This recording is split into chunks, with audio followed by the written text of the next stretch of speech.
Ma'am, did you open the PPT? क्या हुआ? I think ma'am का PPT से show हुआ था इधर. शो हुआ था? अरे नहीं हो रहा हो, आप अपने एंड पे कर दो यार। तो कर रहे.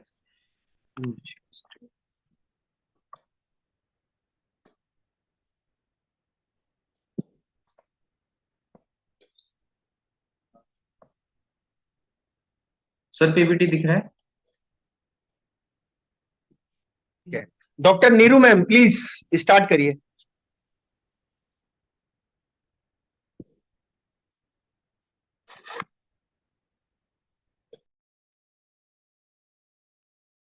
Am I audible?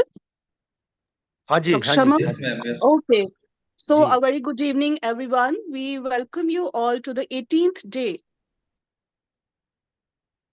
Commerce School on new advancement in agriculture sciences from the Green Revolution to Viksit Bharat. My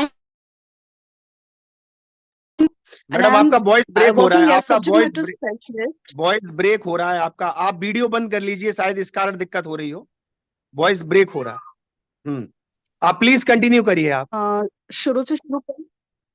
Okay, हाँ, okay. Yes yes please. So, my name is Dr. Nirjala and I'm working as subject matter specialist at IGKV Raipur, Chhattisgarh.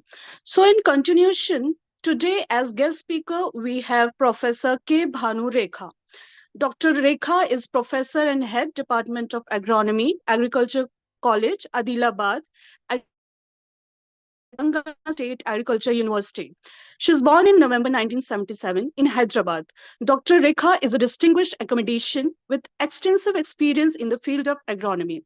She earned her BSc, MSc, and PhD degrees from Acharya N.G. Ranga Agriculture University, Hyderabad.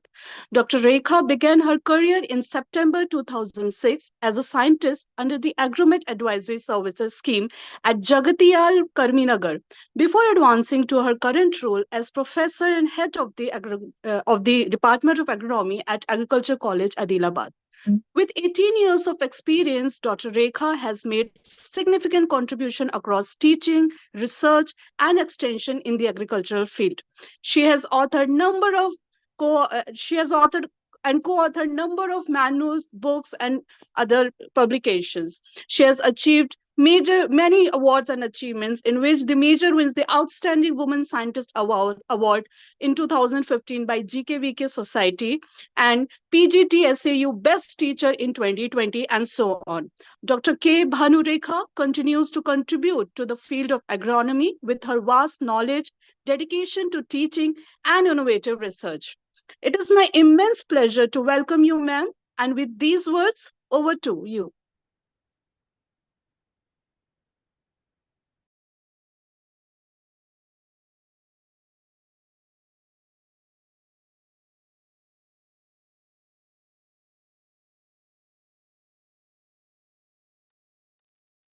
Ma'am, the session is over to you.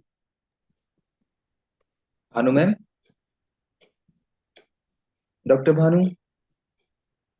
Am I audible, sir? Yes, yes, ma'am. Yes, ma'am. Yeah.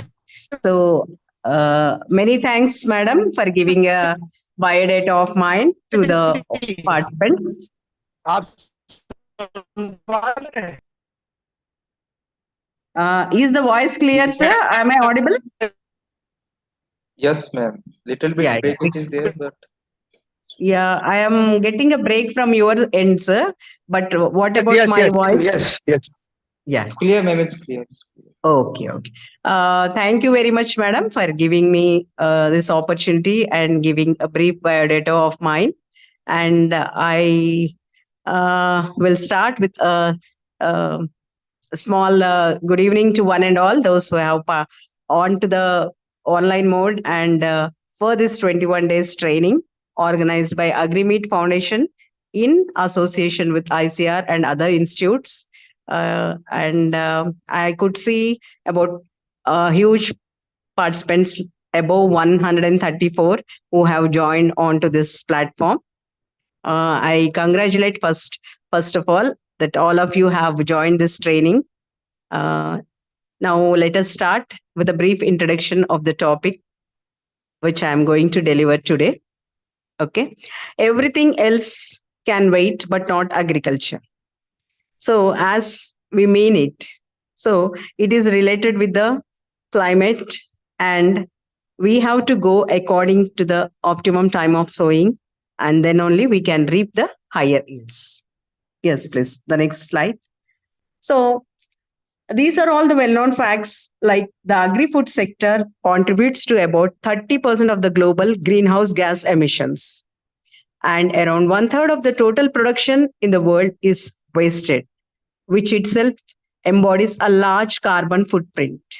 We used to think that our agricultural practices are only responsible for the global greenhouse gas, but the food wastage is also the major culprit in increasing the carbon footprint. So by 2030, there would be 40% increase in the demand for the resources like water, energy, and food. And by 2050, you can see that 70% more production is needed for the estimated population of about 9 billion.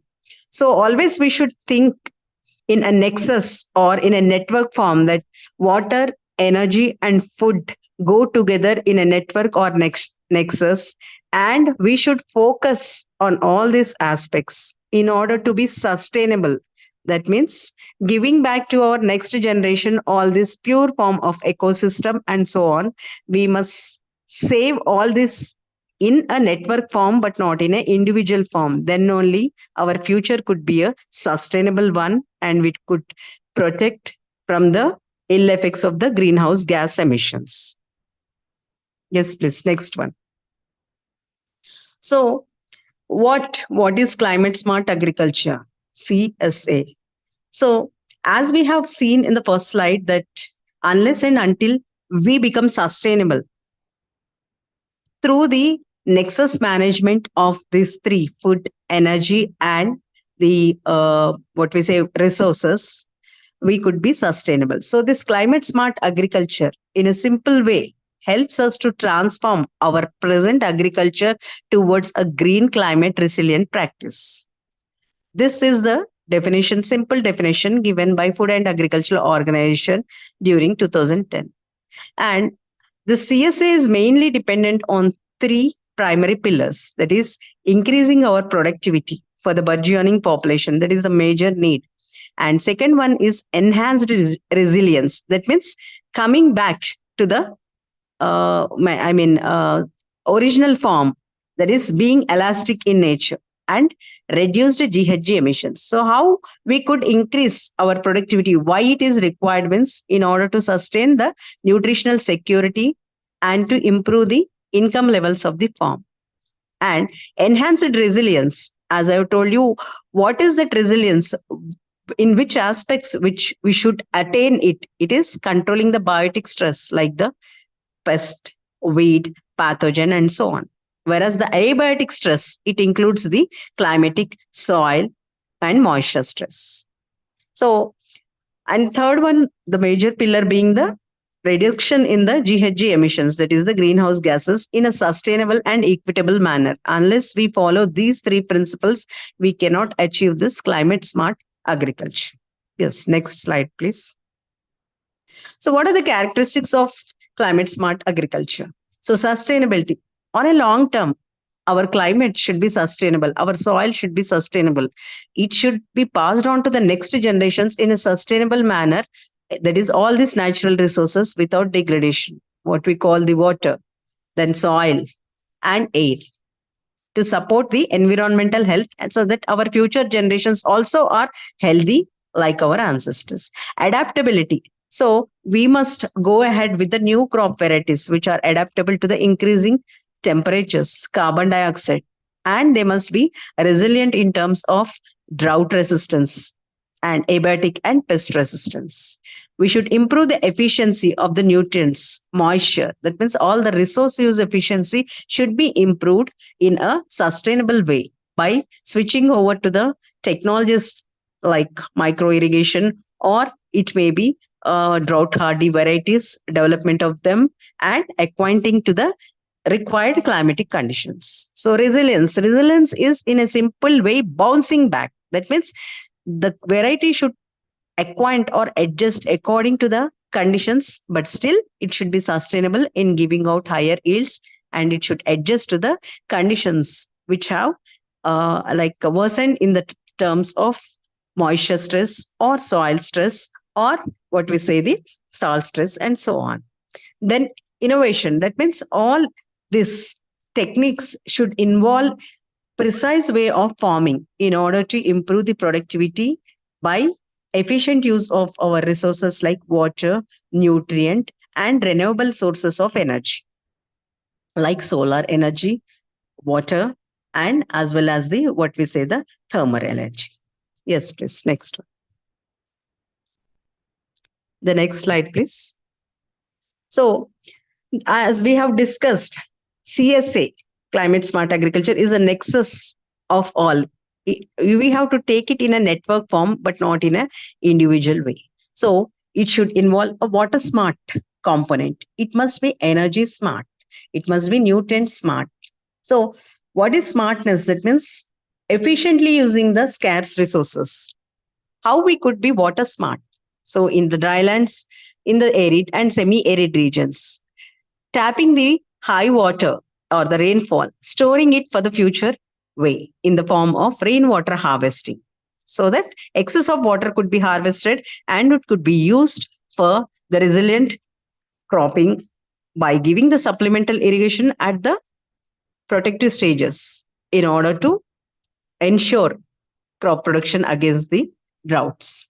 Following the micro irrigation techniques like the drip irrigation, wherein we could go ahead with the what we say less quality water like saline water and so on. Switching over to the micro sprinklers, which simulate the rainfall but with little amount of water for each irrigation. Laser land leveling. So land leveling plays an important role because unless and until we have a perfect leveling, the water whatever we have applied to the fields goes as surface runoff. So when we have a perfect leveling, the amount of water which we give flows uniformly from the start up to the end of the plot. So what is energy smart? So we have to save the energy. Unlike in the conventional agriculture, where we used to have a lot of energy in the form of the fuel, in the form of what we say tractor or machine and so on. So whereas zero tillage, no till or the minimum or reduced tillage, where we have less energy being used, less fuel, less cost, and again it is less erosion, soil erosion. Then how we could be nutrient smart? We have to switch over from simple RDF, dumping of the RDF, or just blindly applying exact some number of bags of ureas to site specific nutrient management, precision nutrient management, use of the what we say the crop response techniques, and simple techniques like leaf color chart by matching the leaf with the chart which we have and progressing to the nutrient requirement as per the needs, as commonly followed in rice, maize, and other crops to save the excess of nitrogen. And intercropping with legumes, that is the nitrogen fixers, so that we could cut down about 25 to 50% of the inorganic nitrogen slowly with continuous rotation with legumes or pulses, including into our cropping systems, and just blindly leaving the exhaustive crops continuously like cotton, maize, and so on. That is without any pulses. Many of the farmers aim at high productivity and they are just neglecting the pulses or legumes into the crop rotation. So these are some of the techniques. And even now we could see in Western countries also, majority of the farmers, they are concentrating on cover crops since they want to avoid the soil erosion. So they cover the soil completely with the legumes rather than leaving it as a what we say bare soil. Even in India also the same concept is being practiced in order to avoid the soil erosion, which is the major loss for the soil fertility. And other things like management of what we say the drainage. In case of excess of downpour, again the soil I mean, whatever runoff, or when you have excess of water being filled into the soil, that is a drainage. So it is equally hazardous as that of the drought. So these irrigation techniques, energy smart techniques, and nutrient smart techniques should go in hand by hand. Then only we could say that we could be sustainable in the near future. Yes, please. Next slide. Then carbon smart. So what is carbon smart? As it's a well-known fact that the crops, like field crops, they may be annual, or what we say, up to a certain extent, crops like sugarcane, they may be 2 years onto the field. But agroforestry system with woody perennials, they are the best carbon sequesters. They trap the excess of the carbon dioxide and they build into their body mass in the form of wood. That means they are perennial in nature and they are the best carbon sequesters. The excess of carbon, whichever is generated, could be tightly held by the trees in the form of their woody bodies. Then concentrate feeding for livestock. Instead of going ahead with the what we say continuous fodder or forage, or leaving them into the open feeding system, they could be some substitution with the concentrates which have high level of nutrients. Otherwise, what happens is continuous grazing in the open grazing leads to bareness of the soils without any soil cover. Then fodder management and silage. So there must be a continuous supply of the fodder to the animals in the form of silage or hay, that is in the dried form, or adding up the nutrients to the what we say, the green grass, that is making into the silage for continuous supply to the animals. And going ahead with the integrated pest management, unless and until we follow the IPM modules, integrated pest management, integrated nutrient, integrated weed management, we can cut down the amount of inorganics as well as the cost incurred on it. Then knowledge smart. So the farmer should also be made part of this certain agronomic practices like the contingent crop planning. So passing on the knowledge. Now it is the era of the digitization, digital era. So many of the farmers coming into the agriculture, or also they are the age of 30s to 40s. So they could better understand than that of the elderly people, farmers. So they could also be made aware about this, all these techniques, because when once farmers follow these things, it becomes easier for the scientific team also to join hands with them and to go on to the pathway of the climate smart agriculture. They should be made aware about the crop varieties that are tolerant to the drought, biotic and abiotic stress, and they should be encouraged for cultivating this type of varieties. And seed and fodder banks are must at the level of scientific team as well as the farmers, such that they could have their own seed banks, they can maintain their own seed, and it is only possible when we switch over to the varieties rather than completely relying on the hybrids. Fodder banks play a major role in many of the areas, since there is a scarcity of seed production in many of the fodder crops, and especially in arid regions and semi-arid regions where this fodder banks, especially with the drought and hardy fodder species, helps the farmers to have a continuous maintenance of the supply of feed to the animals. Then the next component is weather smart.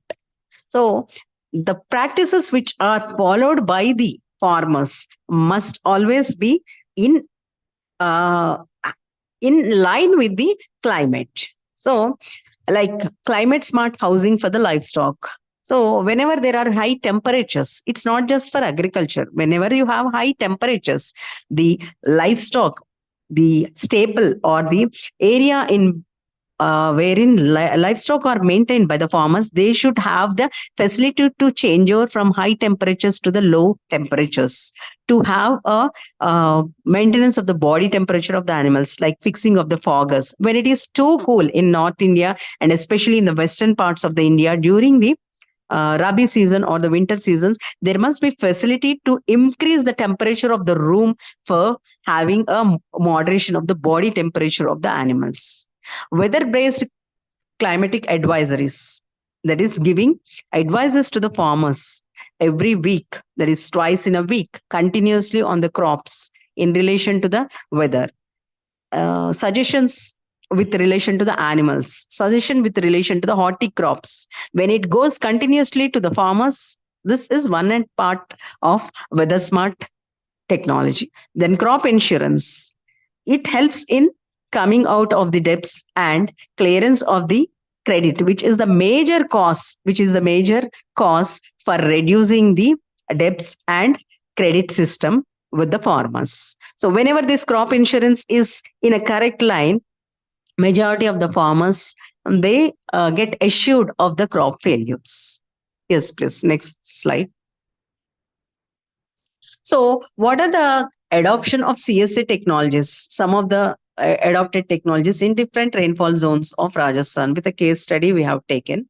So when the annual rainfall, so we know that the India is divided into our agriculture is divided into dry farming, dryland farming, and rainfed farming. So when it comes to the topic of the climate smart agriculture, so it also deals with this dryland farming and rainfed farming. So when the areas are characterized by very low temperature, dry farming areas which receive less than 600 of rainfall, what are the different techniques which play a major role in such areas? So whatever technologies we have seen till now, weather smart technologies, climate smart. So I have taken one small example out of that, and we are going to see it.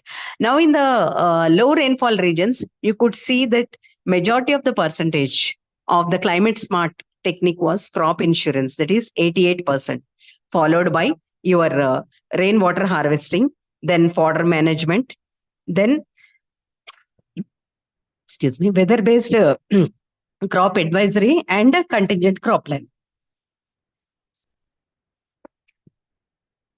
Then coming to rainfall of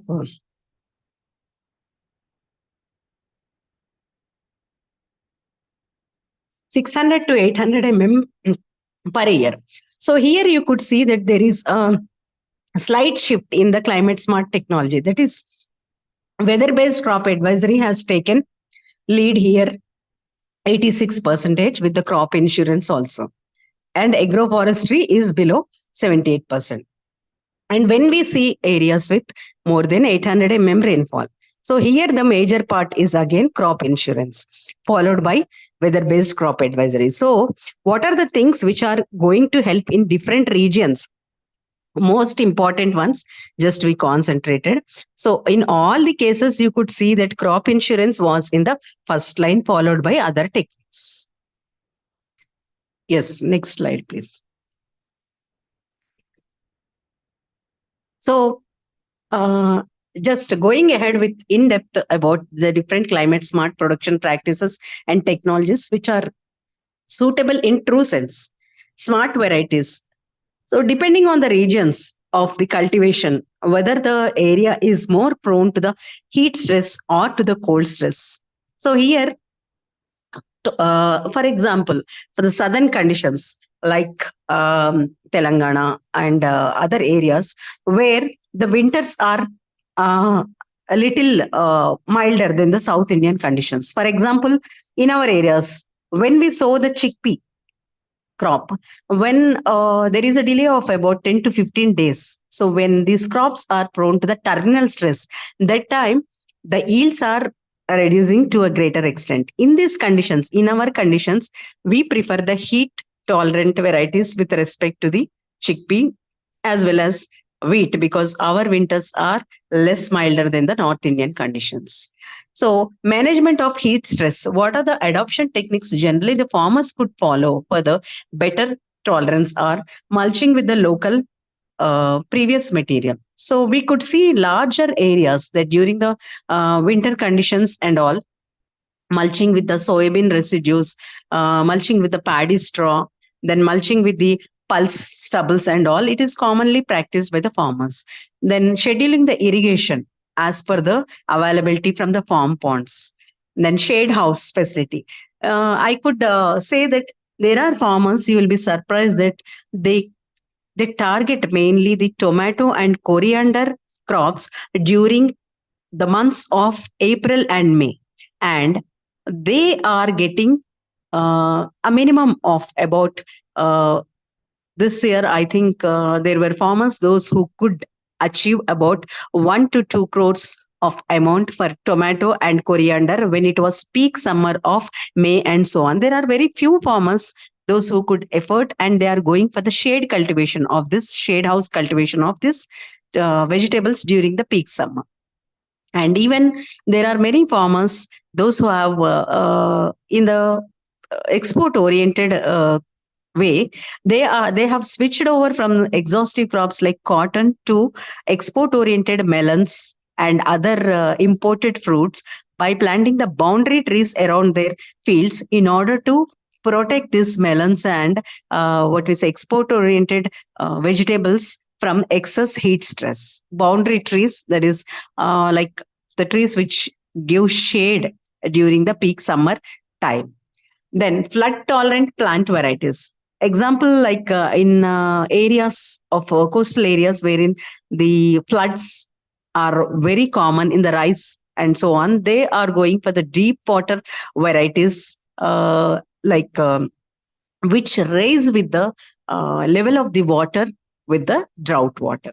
They are not suitable for other conditions, but especially for the flood prone areas. Then saline water tolerant varieties, especially in the coastal areas of Krishna and other South Indian conditions. These are performing very well under whenever they have this saline stress, especially the coastal areas. Then crop diversification. So this is not a very new thing. Our ancestors have followed this.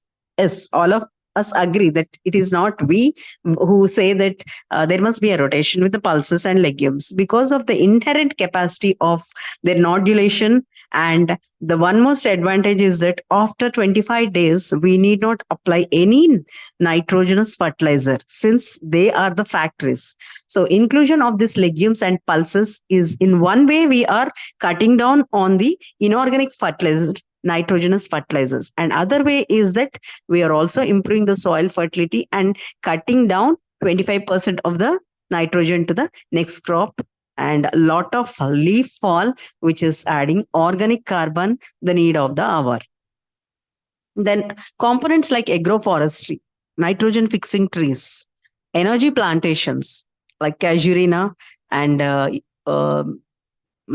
even like what we say subabul and so on, and multi-purpose trees. This finds a lot of place in arid and semi-arid regions where only trees could be grown in with a land capability classification of above 5 and 6. And orchard trees. In this also, there are classical examples of orchards like custard apple, and we have bear and even jamun and so on. Once upon a time, the neglected tree species, now they are fetching a lot because of this medicinal properties and other health healing properties. And when they are grown under organic conditions, and there is a lot of export orientation for the arid and semi-arid regions, especially with a special reference to what we say Anantapur, and even with a special reference to states like Rajasthan, and even in Telangana also. Farmers are minting money by the export orientation of this orchard trees. Then, as we have discussed, integrated pest. It is not just pest, integrated weed management, integrated pest management, integrated nutrient and all. So what are the simple things which we follow? These are not just theoretical ones. And here we could observe that in most of the areas of the Telangana and Andhra Pradesh and in other states also, there is a lot of what we say literature, and even practically we could see that farmers are following this integrated method of things like bioagents, going for the trap crops, parasites, and for control of the pests. And there is a lot of cut down in the inorganic chemicals which are used in many of the crops, owing even to the GOI, Government of India rules, since there is a inhibition in the export orientation and even in the chemical residues when you want to export, or even in the near future, we can observe that these chemical limits will also come into existence for the local consumption also in view of the health conditions. So, what are the things which we could follow in the integrated nutrient management, in the climate smart nutrient management? Slow release nutrient fertilizers. So, we could see neem coated fertilizers. We could see even there are certain things which are developed at certain local, like rice institutes. We have seen cedar oil coated urea, and it is neem coated urea. And other oil coated, silicon coated urea is also available in order to reduce this fast release of the nitrogenous nutrients, especially nitrate and nitrification and so on. So there is a lot of emphasis on the biofertilizers also. So although low cost inputs, they have a long lasting effect on the soil as well as on our ecosystem. So there are symbiotic and asymbiotic biofertilizers, and even we have a lot of liquid biofertilizers which could be applied very easily through herbigation techniques also, and use of the manures. So since there is scarcity of the animals at every farm level, the farm waste management, again the composting, vermicomposting, and other ways of decomposition have become, and we could see in the Swachh Pakwada and other what we say Government of India plans also. Much emphasis is given for clean surroundings and for converting the waste into wealth, which could be used back to the cultivation of the crops. Likewise, water management and moisture conservation. So you could see that the flood irrigation is followed to a little extent since we are running out of the water resources. Micro irrigation and mulching, check dams, rainwater harvesting has become very common at the farmer's end by the use of farm ponds, where they try to catch the water, hold it, and supplemental irrigation is scheduled through the drip in many of the arid regions and semi-arid regions where water is very scarce. Yes, please. Next slide. So, what are the benefits of all these techniques?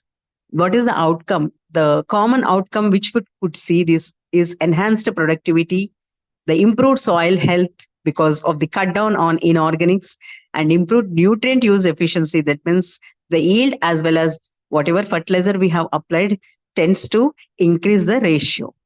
The water use efficiency and resilience, that is, the crop is able to sustain even in harsh climates of higher temperatures or in very low temperatures, and improving the sustainability, that is the soil health, the soil quality parameters, and ultimately the ecosystem health. So what we are going to reduce here, so as a part of the climate smart agriculture, we are invariably reducing the emissions. If we could have used only the inorganics, our emissions would have been very high. We are reducing the land degradation by not going completely to the inorganics. And we are reducing the environmental pollution, our water, air, soil, and ultimately the animal health and the human health. So we are reducing the risks and hazards which are due to the use of only inorganics into our soil and into our ecosystem.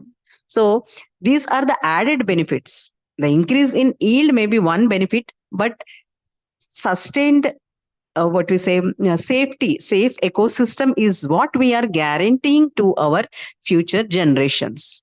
Next, please. So what are the challenges? What are the challenges that we are facing if you want to use the the climate smart agriculture? What are the problems that are the challenges which the farmers will be facing? So limited knowledge and awareness, since farmers always target for higher productivity, so which may not be possible by completely switching over to the organics. So they may not be knowing this what we say, the importance of climate smart agriculture, because they are not they are not made aware about the climate smart agriculture benefits and so on. Lack of access to finance and credit, even in very backward areas and all, still now the first drawback for starting the agriculture is getting the inputs due to lack of finance and credit. Limited availability of high quality and heat tolerant or the varieties which are sustainable in these areas. Inadequate extension services. That means there is still a gap from for the technologies to being transferred from the lab to the field, that is up to the farmer's field. Market challenges. The problems oriented with, see, all of us know that if we could help the farmer in marketing his product, that itself is a big problem which we would have solved. Till now there are market what we say fluctuations, there are price fluctuations because of the non-availability of the marketing facilities to the farmers. And policy and regulatory barriers. We cannot implement everything on our own. That cannot be passing on to the farmers. There are certain rules and regulations by the economy. Every economy has its policies that everyone has to abide by it. And the social and cultural barriers. So every sect of a farmer may not be believing in the same things. So some sect of the farmers may not be interested in going ahead with some of the agronomic practices which we would recommend to them because of the social barriers, and it may be a caste or religion and so on. Next, please. Next slide, please. Yeah. How we could overcome the challenges for adoption of the climate smart agriculture. So awareness among the farmers. So how farmers could be made aware of this? Capacity building. That means we need to go for continuous trainings to the farmers and make them well aware about the advantages on a long run, how this climate smart agriculture is going to help their future generations. Providing access to finance and credit to those farmers who must be trained in this climate smart agriculture in order to start ahead with these practices. Promoting research. There must be on-farm research wherein the farmers will be brought and they will be made aware about the way of practicing the climate smart agriculture. They must be shown about the time to time changes with respect to the soil, with respect to the crop, with respect to the climate resilience and show, because seeing is believing. So promoting research. So this is mainly aimed at that. Development of high quality seed and climate resilient varieties. This is the most important aspect. Unless and until we have these varieties, we cannot, take the technology to the farmers. So when you have the normal varieties which cannot flourish in this high temperature, high carbon dioxide levels, the farmers will not be interested to switch over these technologies. The crops which are tolerant to high temperatures, the varieties which flare up under high carbon dioxide levels must be, the previous slide, please, must be focused upon. Previous slide. Previous, pehle wala. Yeah. So development of high quality seeds, then strengthening extension services to provide technical support to farmers. See, always until and unless whatever is developed at the end of the lab by the scientist goes to the farmer, then only we can say that the technology is successful. Agar if the technology is only with the scientist, it doesn't go to the farmer will not be able to know what is the success of the technology. So this gap must always be reduced. So still this gap is existing. That's why जो भी हम हमारे lab या field में करते हैं वो किसान के पास नहीं जा पा रहा है. There must be lot of focus on this extension activities till now also through the mass media and all. Then promoting public-private partnerships. This is the most important one which we are concentrating now. POPs. So unless and until there may be credit crunch with the government. So when we work together with the public private entrepreneurships, so it will help us in the funding as well as the fast reaching the farmers also. Next slide, please. So what are the government of India and initiatives on climate smart agriculture. इसको promote करने के लिए what are the initiatives? So we could see that National Mission for Sustainable Agriculture NMSA 2010. So it has given certain what we say the components which invariably it have to be followed for going ahead with the climate smart agriculture practices, like the conservation agriculture. Conservation agriculture is stubble retention, energy conservation, then your zero tillage and so on. Integrated farming systems. So it aims mainly at crops, animals, pastures, agroforestry and all. Then water use efficiency through the micro irrigation and all. So all these components are must, then only we can follow the climate smart agriculture. This was under the NMSA what you say policy mission. Then the Paramparagat Krishi Vikas Yojana PKVY during 2015. So that has concentrated on organic farming practices. So organic farming, this component, that is use of manures and organics, is one of the important aspect of climate smart agriculture, so as to cut down on complete inorganics. Then the soil health card scheme 2015. So regularly the government officials will be going ahead with the what we say the soil testing, and then they give out the soil health cards to the farmers, by which they can know so what is the status of the soil, which crops they can go ahead, and how much fertilizer they have to apply. Otherwise, the blind RDF continuously will reduce the soil fertility and degrade the fertility when we dump the inorganics without knowing the actual status of those soils. So government itself has taken this initiative, and this is a very successful thing happening all over our South Indian conditions also.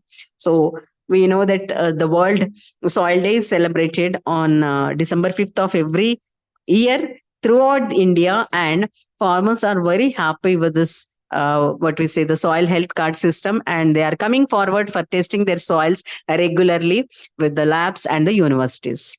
Then the Pradhan Mantri Fasal Bima Yojana 2016. So as we have discussed that the crop insurance is also one of the important component of climate smart agriculture. So this gives the financial support to the farmers, those who have lost their crop, in a genuine way after all the process is completed under natural calamities like droughts, floods and pests through this Yojana. And the Rashtriya Krishi Vikas Yojana, or KVY 2007 mission, it mainly promotes innovations in agriculture. This was not there previously, but climate smart agriculture practices are also part and parcel of this RKVY project, so as to increase the productivity, income to the farmers, and even doubling the incomes of the farmers by including this. Next, please. So what are the institutes which are working on this climate smart agriculture?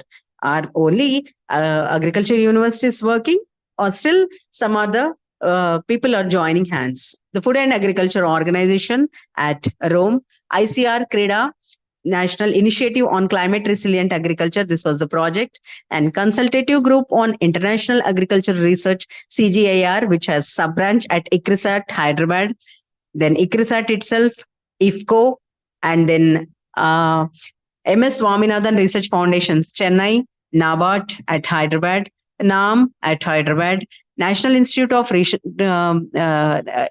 Rural Development at Hyderabad, APMAS, this is mainly aimed at the women folk, that is AP Mahila Abhivruddhi Samiti in AP, Andhra Pradesh, Basics Institute, Tata Energy Research Institute, TERI at New Delhi, Institute of Rural Management, IRMA at Gujarat, and Center for Sustainable Agriculture, Hyderabad. So these have all joined hands. So we could see that how important is climate smart agriculture for the farmers as well as for the nation, for the sustainability of the future generation. So these all people have joined hands together to work on the climate smart agriculture, to bring into the farmers to work onto it.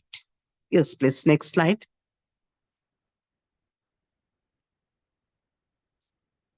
So what are the success stories? So we have seen some of the theoretical and practical things. So are there really practical stories, successful stories of CSA? Yes, definitely they are. So climate smart institutions, like climate smart villages are there, strengthening people's institutions, then gram panchayats, then self-help groups by the women and federations.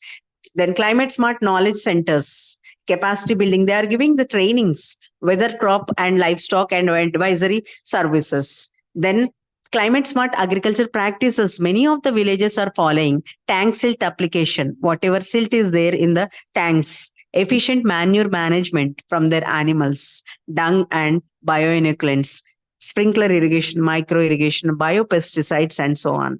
Climate smart nutrition. Many people, many of the farmers have switched over to the millet production because all of us know that more than 50% of the Indian population is prone to diabetes, and many of the even teenagers are prone to the diabetes, type 2 diabetes. So millets has found their prominent place in our, what you say, the meal plate, either as one of the meal or two of the meals for most of the people in India. And growing of the kitchen gardens by many of the women folk in the what we say peri-urban areas. Climate smart energy technologies. Many of the villages like EPMA's document itself has given biogas plants are again becoming popular. Solar pump sets, LED lamps. We can see that in many of the villages, the what we say lamps, nighttime lamps are by the solar LEDs. And the most important thing is that these biogas based cooking stoves have also been there instead of this what we say smoke chulas in some of the villages as per this documentation. Yes, please. Next.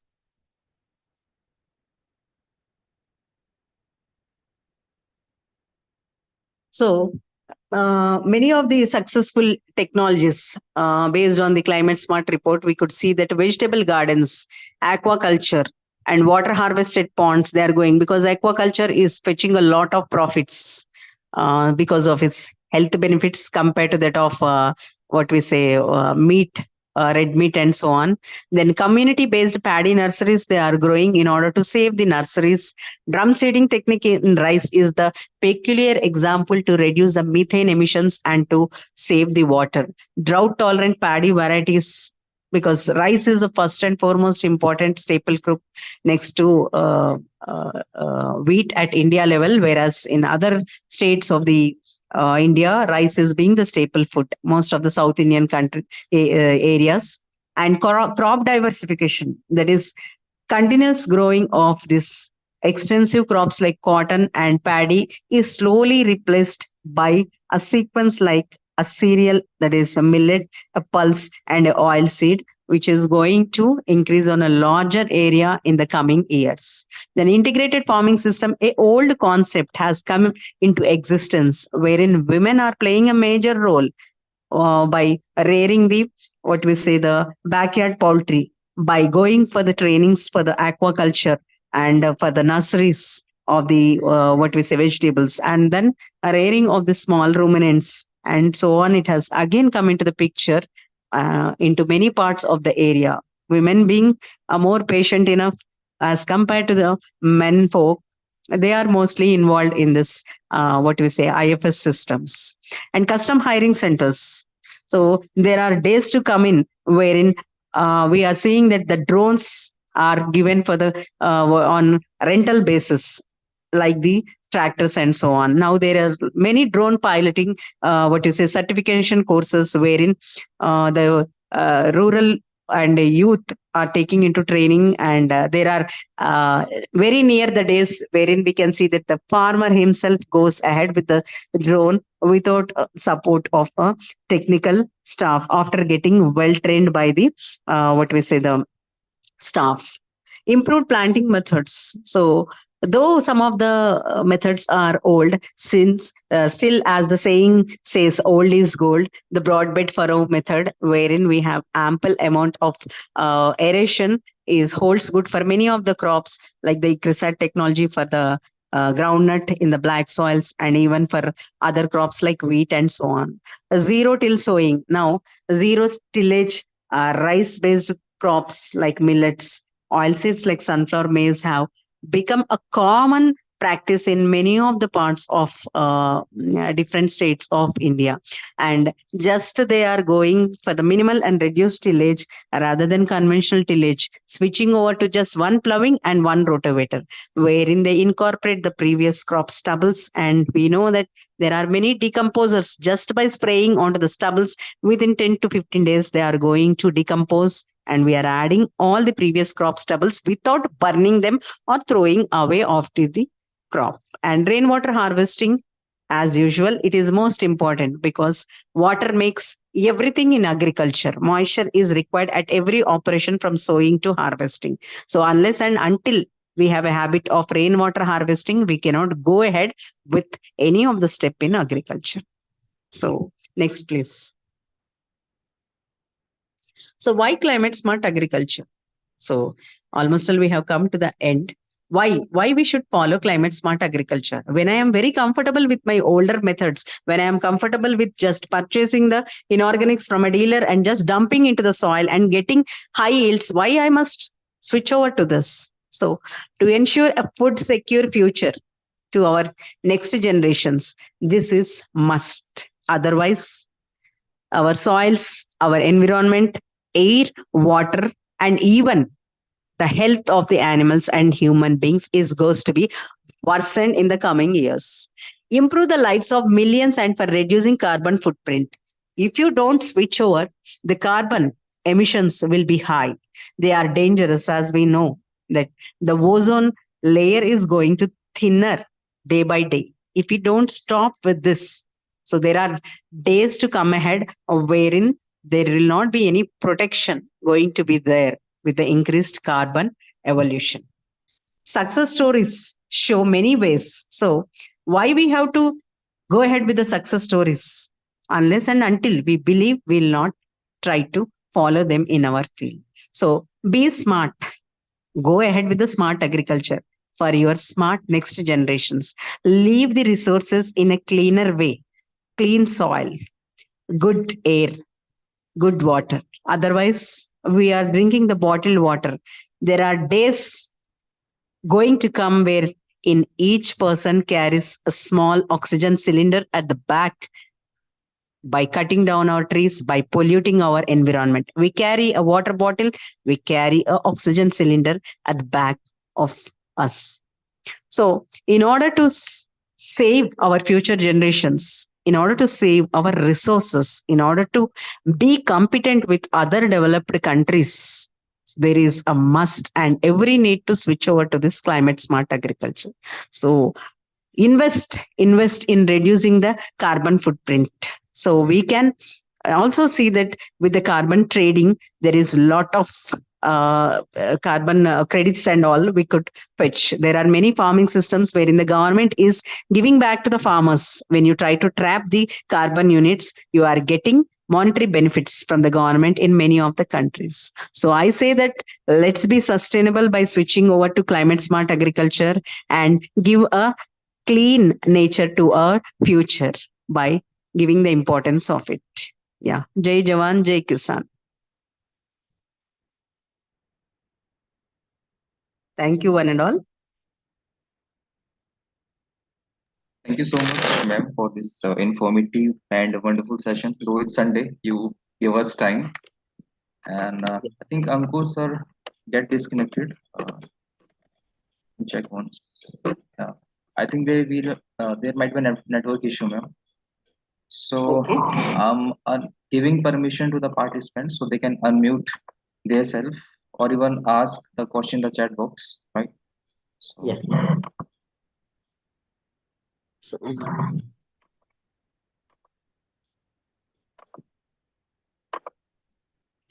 so the participants can unmute themselves or even in chat box they can ask the question if they have any queries. yeah, any queries are welcome.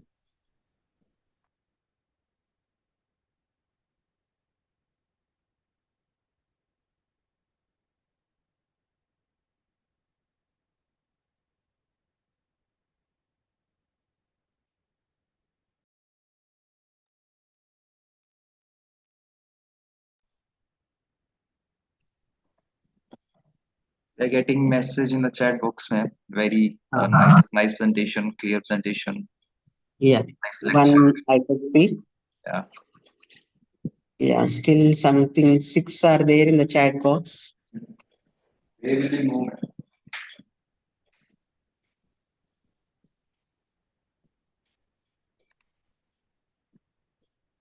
Very clear and nice presentation, madam. Yeah, ma'am, there is a Informative. one question from Dr. 𝐃𝐚𝐲𝐬.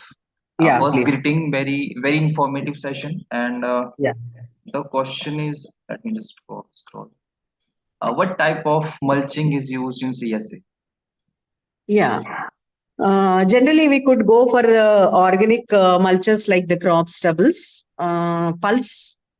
If it is more what you say beneficial when you have a pulse mulch, or you can even go for what you say the cereal type of mulch. Organic mulches would be better since they are decomposed and they can add nutrients. So better to I can say that better to leave behind the plastic mulches and all. They based on the availability, they could be either spread, and nowadays they are just spraying the decomposers. So always go ahead with the organic mulches, whatever crop stubbles and all are there, instead of burning them. And regarding quantity, as we know, minimum can be 30%, and depending upon the availability, they could be chopped and incorporated depending on the feasible technique, spreading or incorporation. Thank you, ma'am. And we have next question from Yeah. Is it Dr. how to what is it helpful silage and hay? Yeah, how to, silage and hay, as I have told you. So whenever we try to feed the animals, especially with the what you say concentrates and so on, the cost may be high, and even instead of what we say um, completely relying on the inorganics, uh, whatever the residues and all we are getting, we could incorporate in one way. And other way is the excess material whatever we have generated, it could be given to animals. So the big ruminants like the buffaloes or cows, they generally go for the what we say cuddling. So through that also, the amount of what we say methane emission and all whatever it is there, they say that that tries to increase the amount. So when we switch over to little to the silage and hay, that is also what we say reducing the amount of the emissions with respect to the animal cuddling and all. So these are also because part and parcel, whatever the agricultural practices we are taking, animals and all are also part and parcel of this thing. So just silage and hay is mentioned in that way rather than completely relying on the inorganics for the animal feed. Weed management, madam, I have one question. Yeah. In organic weed management, so the best one, we have several experiments at our institute also, sir.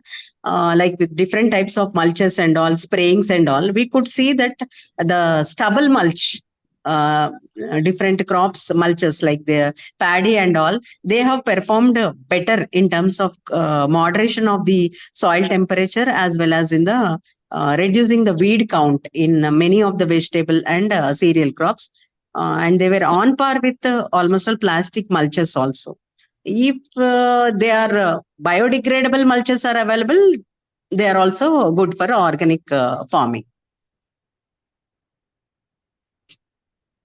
So we have a weed scheme. So in that we have done many experiments. Then climate smart agriculture is needed, but costly. Yes.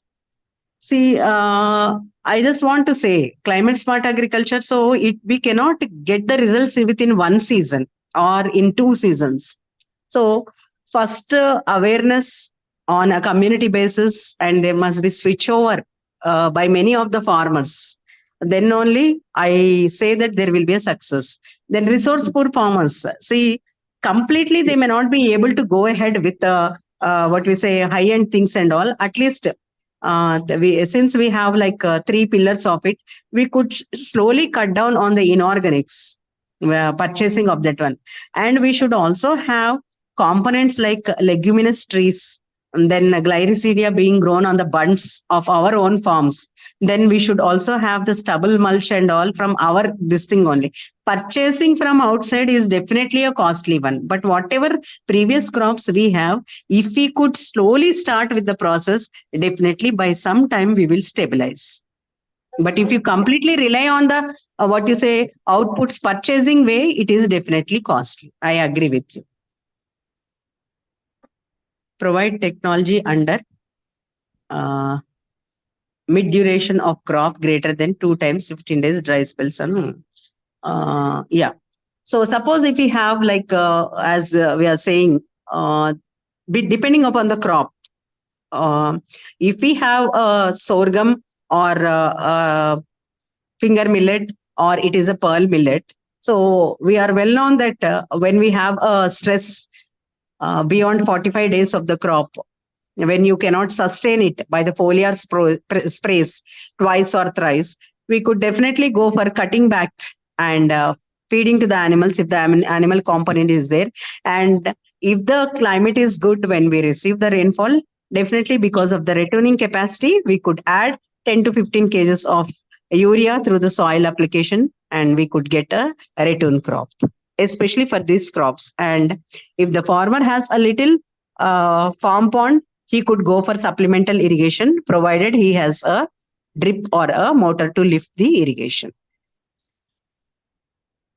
So it may be a new thing for many of the small farmers, but I say that days are not ahead, that farmers are much what we say scientifically knowledgeable than us, since they have born in that field and they're going ahead in that field. And one more thing we are observing, that the the aged farmers, the number of aged farmers, they are slowly reducing, and even the middle-aged farmers and the educated farmers, they are very technology oriented farmers. Slowly they also shift to this climate smart agriculture, and definitely in a community basis it will be coming. On an individual basis the farmer may not be able to take because it may be a costly one, but the government itself has taken initiatives for introducing some of the common points like residue incorporation, residue decomposition by the decomposer, and then going for organics and all. Definitely there may be a bigger way to come in a shorter time, since we are seeing untimely rainfall, heavy rainfall. Now, I hope, I don't know about other places, but in the South India and all, they are outflowing, the rivers and all are outflowing, heavy rainfall, and there is a heavy damage to the cotton crops in many of the areas in these last 2 to 3 days. So this is also one of the cause due to the climate change. So definitely the farmers and the scientists should work more on this adoption of these components. The time has come, it's the peak time. Yeah. It's 30% global warming or climate change. Is there any quantification that agrees component? Yeah. So when we take out of the 100%, 50 to 60% is from the agriculture. And when we take from the animal component itself, apart from the agriculture, it counts to 40 to 50%. So agriculture being the major enterprise in our country, that's why the climate smart agriculture is must, either for a small farmer or for a medium or a larger farmer, to cut down with this bad effects of greenhouse gases and all. Now the era has changed. Now productivity is not just the thing which we need. We want the sustainability of the soil, environment and also invariably we must concentrate on this, what we say, cutting down of this ill effects of GHGs. Now no more targets for productivity and so on. There is only target for reducing this GHG emissions. So, but the only thing is that farmers must be more aware of all this in a brainstorming sessions and all in the coming days. Otherwise, we are lagging behind the other countries, those who have reduced their carbon footprint, water footprint also.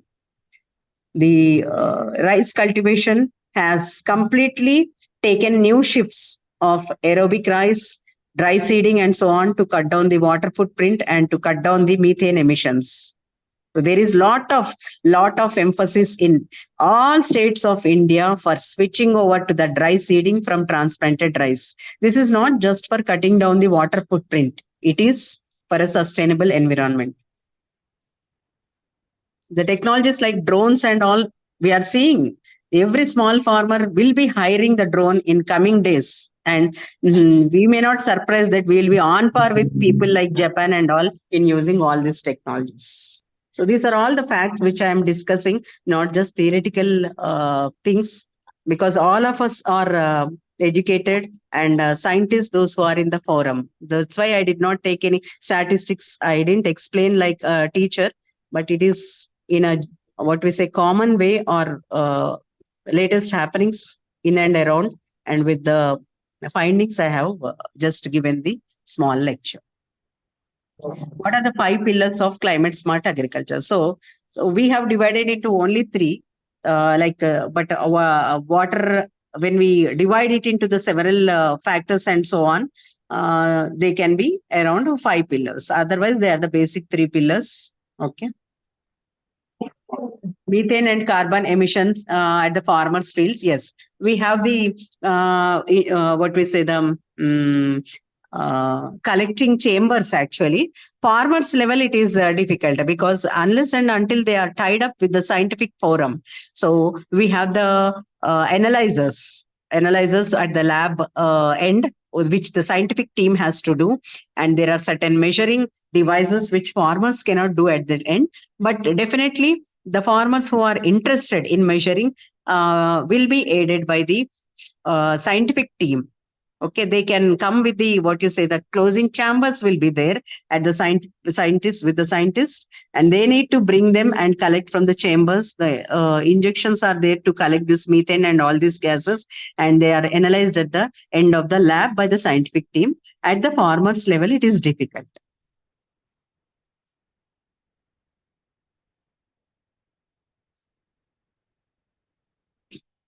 Yeah, someone has asked about papaya mosaic virus under what you say CSA.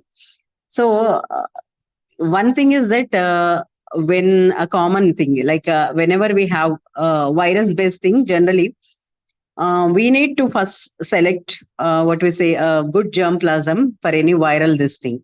So control measure as usual, as we discuss, when it is at below the threshold level, we could destroy it, the particular plant. That is the only measure. And taking a what you say good genotype is one of the thing which could be followed even under the CSA also. That's why much focus is given on hardy varieties under CSA. So there are no special things which we need to follow under CSA. The genoplasm what we collect must have that one, and whichever is prone or sensitive to that. And other thing is because it is spread mostly the virus one by the sucking pests and all, first one has to control them in order to avoid the spread of this. So when it spreads at a particular above ETL, the virus doesn't have any control measure, as all of us know about it very well.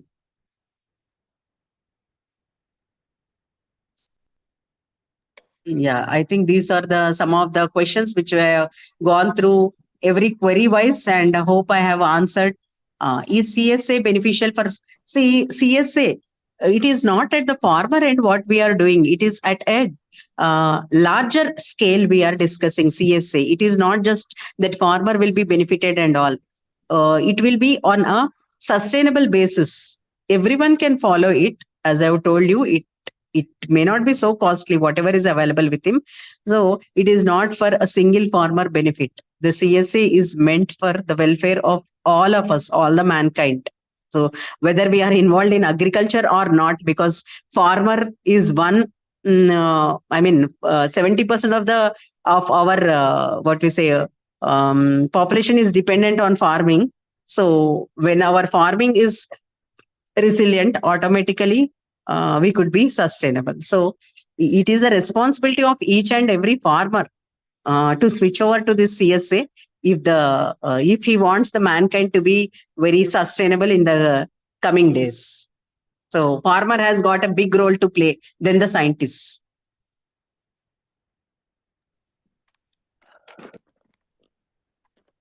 Thank you so much, ma'am, for solving all the queries. Mm, And yeah. if we have more, we Thank you, can. madam.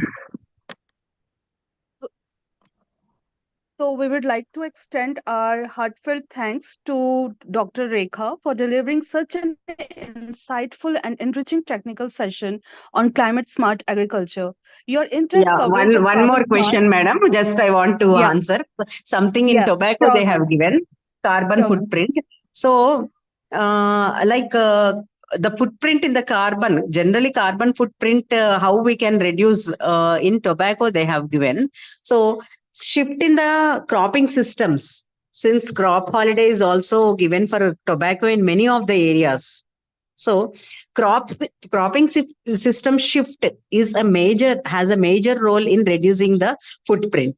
So there were studies also, like what are the different cropping systems in the cropping where the carbon footprint was less.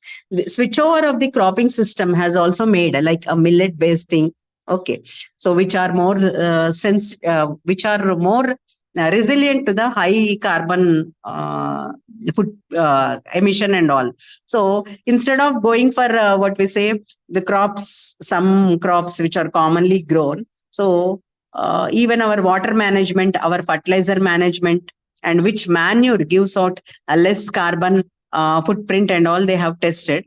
So switchover of the cropping system definitely will have a impact on the what we say the carbon footprint. And I want to emphasize that much studies in our country have not been yet done on this carbon footprint in the interest of cropping systems and all, because we were all concentrating much on improving our yields only till now. But now that studies on this uh, what you say carbon footprint reduction in carbon footprint are taking a faster pace, and still there are many studies which are going to come out with the results in a shorter time. Organic farming to improve the yield and productivity, CSA. Yeah, organic farming is also say one part and parcel of climate smart agriculture, since you are cutting down the inorganics. So when you see the organics and inorganics, the what is the carbon emissions and all.